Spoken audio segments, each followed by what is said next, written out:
Mehsana RTO કચેરીમાં server down રહેતા બેજ લાયસન્સ માટે આવતા યુવાનોને ભારે હાલાકીનો સામનો કરવો પડી રહ્યો છે।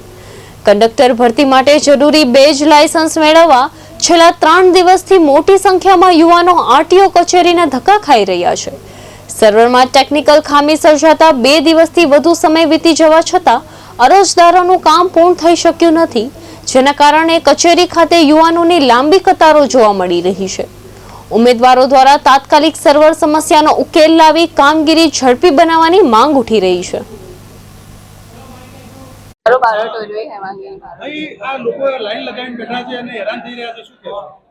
અમે અહીંયા ક્યારના કલાકથી આવીને બેઠા છે અને એક જ વસ્તુ કહે છે કે છે ને સર્વર ડાઉન છે તો તમે બહાર બેસો, અમે આવશે તો નંબર આવશે, પણ અમે ક્યારના બેઠા છીએ તો પણ નંબર નથી આવી રહ્યો।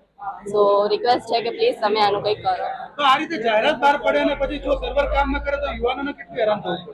એમાં બહુ હેરાન થવું પડે છે। મારું નામ રાવત સુનિલ છે।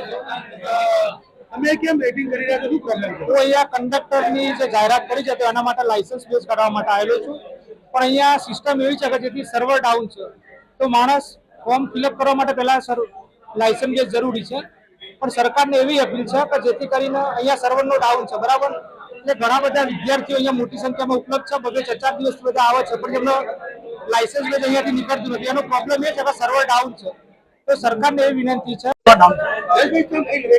વેટિંગ છે, કાલ સવારે બી સર્વર એવું હતું અને સર્વરના કારણે અમે 4 વાગ્યા સુધી બેઠા। 4 વાગે જણાવ્યું કે સર્વર નહીં જ આવે તો કાલ સવારે આવશે।